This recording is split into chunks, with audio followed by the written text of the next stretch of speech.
Eu tenho um ponto aqui que eu queria conversar contigo, porque você é sobre a autonomia do Banco Central.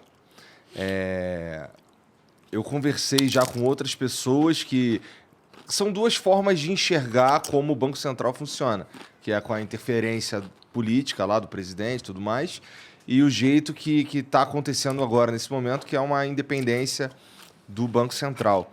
Cara, na tua opinião, por que o Banco Central funciona melhor assim? Eu sei que existem, que a influência política de pessoas mal intencionadas pode ser um desastre mesmo, mas o interesse privado não pode ser desastroso também? Olha, quando você fala Banco Central Independente, não tem nada a ver com interesse privado. Não? Não, absolutamente nada. Tem a ver com a despolitização da moeda. Ou seja, o que é um Banco Central Independente? Ele é independente para cumprir a meta. Ele não é independente para fazer o que quiser, para ir passear na floresta com os banqueiros privados. Ele não é independente para isso. Ele é independente das pressões políticas. Passear na floresta é foda. Estão levando para passear na floresta. Então, o Banco Central Independente, na verdade, é o seguinte: ele tem uma meta.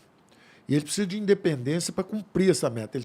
O compromisso dele é com a estabilidade de poder de compra da moeda. O compromisso dele é preservar o valor dos salários, preservar o valor das aposentadorias, preservar o valor da poupança.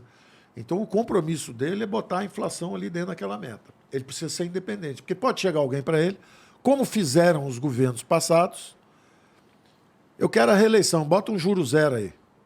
E depois a inflação explode. Eu quero a reeleição. Vende 60, 70 bilhões de dólares de reserva aí para botar o dólar 1,80 artificialmente, para os brasileiros acharem que estão ricos, e eu ganho a eleição. E isso tudo tem efeito retardado. Então a gente bota um Banco Central Independente com mandato não coincidente com o da política. Então é o seguinte: o governo dura 4 anos. Na metade de um governo troca o Banco Central. Então ele é obrigado a fazer 2 anos do governo e 2 do outro. Então, se ele resolver fazer alguma gracinha aqui, ele mesmo vai colher ali na frente a brincadeira que ele fez. Interessante. E ele é responsável perante a população brasileira. Então, a independência é no sentido de despolitização da moeda. Despolitização. Tiramos a política do jogo. Vai fazer o seu trabalho, independente de quem está no governo ou quem não está. Só um governo com muito compromisso institucional, com aperfeiçoamento institucional, teria coragem de fazer isso. Ninguém fez. Ninguém teve coragem. Todo mundo preferiu ficar mexendo na manivelazinha para ver se tem uma vantagem na eleição. O nosso presidente teve a coragem de dizer: siga em frente. Então, várias demonstrações de compromisso com o aperfeiçoamento institucional. O teto, quando a gente abriu, foi para poder transferir dinheiro para recursos, para estados e municípios, ou seja, não violava o espírito do teto. Quando a gente abriu, foi para salvar uma população ameaçada por uma tremenda crise humanitária e sanitária. Não houve nenhum espírito, tanto que a disciplina fiscal existiu. Nós estamos acabando o governo com a mesma dívida com que a gente começou. O mandato termina igual. E se a gente seguir, segue tudo igual. Então, essa fé no Brasil. E o mundo está muito acima, tá certo? O mundo está entrando, essa é a má notícia. Já falei que o Brasil é o seguinte: confie no Brasil, o Brasil é um porto seguro.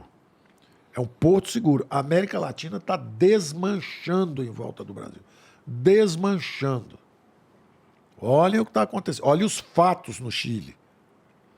Curiosamente, sumiram dos jornais as notícias da Venezuela, né? Vocês têm visto alguma coisa? Interessante, né? Sumiu, né? Por que será? Será que é porque tem alguma ditadura lá e eles não conseguem nem chegar lá? Ou será que é porque eles não querem dar a notícia lá porque eles também são de esquerda aqui? Por que será que sumiram as notícias? O que está acontecendo no Chile? O que está acontecendo no Peru e na Bolívia? Está desmanchando a América Latina. Está desmanchando. E nós estamos firmes, nós estamos levantando. Nós estamos subindo. Aí você vai para os Estados Unidos. Recessão. Diziam que ia crescer. Recessão. PIB caindo, primeiro semestre. E os juros nem começaram a subir ainda vão subir mais, bem mais. Nós já paramos. Nossa inflação já está descendo, nós já paramos de subir o juros. Aí o ano que vem, o que vai acontecer? O juro começa a descer. Por isso que eu estou falando, nós temos que ter confiança no Brasil. Porque esse ano nós estamos com o freio de mão puxado. Nós estamos freando, combatendo a inflação. Juro lá em cima. Vento contra. O vento contra. O ano que vem, como a inflação já desceu e o Banco Central já parou de subir os juros, o ano que vem, a inflação descendo, ele vai baixar os juros. Vento a favor, empurrando. Então, nós asseguramos o consumo de massa. 20 milhões de famílias, 21, quase 21 milhões de famílias, recebendo R$600 por mês. Então, o consumo de massa, base de pirâmide está andando. Aí vem os invisíveis, os informais.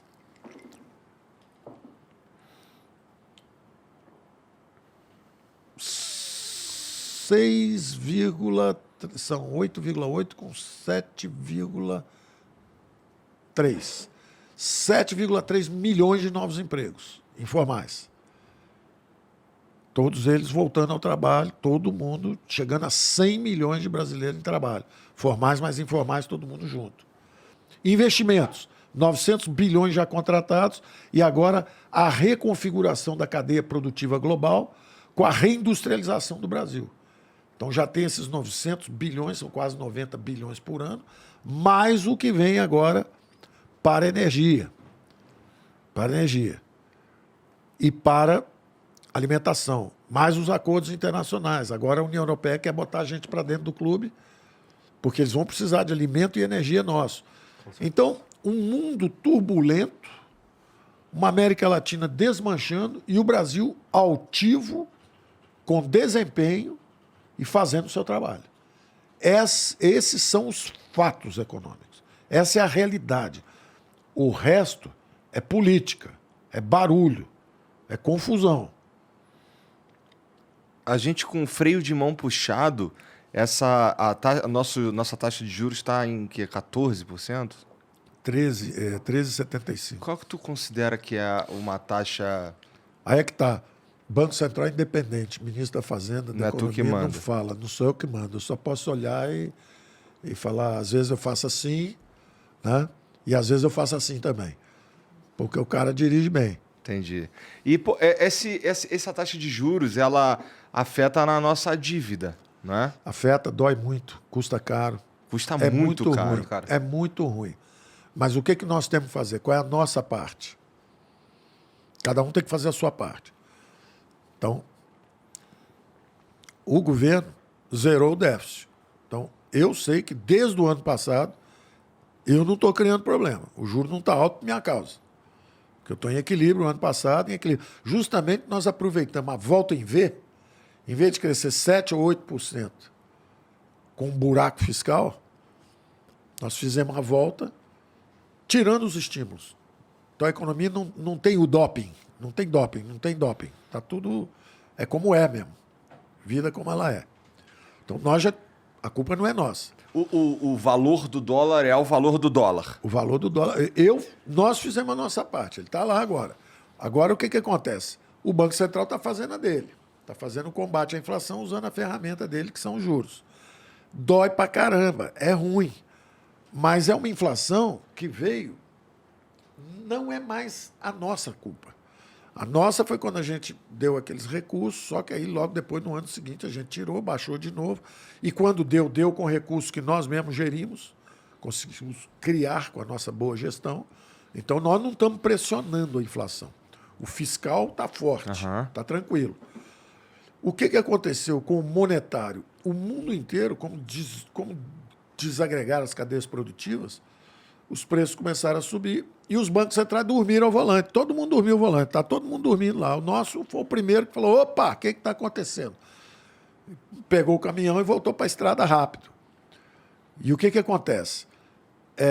O mundo inteiro agora é que está acordando, um ano depois do nosso Banco Central. Um ano e meio depois do nosso Banco Central.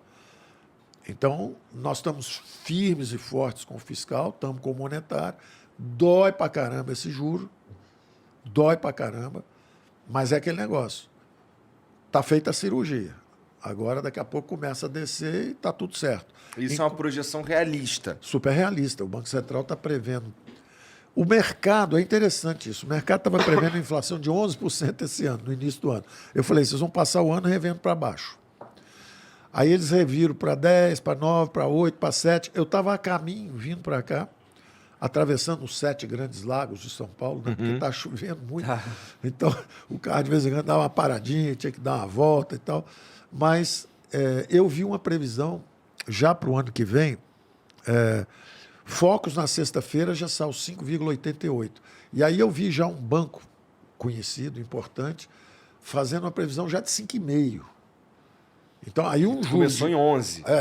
Começou em 11. Pô, quando o cara começa a prever inflação de 5,5 este ano e 4 o ano que vem, aí o juro de 13,75 já começa a falar, opa, daqui é para baixo, já tem que começar. Importante só para contribuir com os efeitos que são esperados na economia como um todo, quando as empresas elas têm uma visibilidade de que 11% vai ser inflação, eu já faço o meu orçamento de 2023 planejando um aumento de preço de 10% mais ou menos para manter a inflação. Isso mesmo. Então é importante ter esse equilíbrio em relação à expectativa, porque senão as empresas acabam gerando um efeito reverso. Sim, perfeitamente.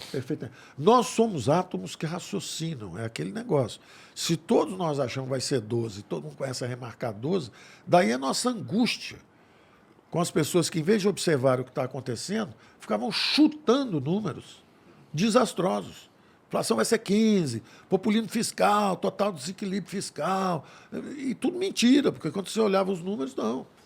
Então, se agora nós, por exemplo, percebemos que a inflação está descendo, que os juros vão descer, o Brasil pode perfeitamente crescer 3% de novo ano que vem, tranquilamente. E nós estamos numa boa posição. Nós estamos no caminho da prosperidade. Nós estamos no caminho certo. Falta sempre muita coisa. Investimento em educação, em massa, em tecnologia. O governo tem que recuperar a sua capacidade de investimento também. Não é só porque vem o setor privado, nós vamos abrir mão do governo. É aquilo que eu te falei. Só que o governo, em vez de ter capital financeiro, para que o BNDES precisa ter uma opção de ações de empresas do setor privado? 100 bilhões de ações privadas. Vende esse troço e transforma isso em capital produtivo.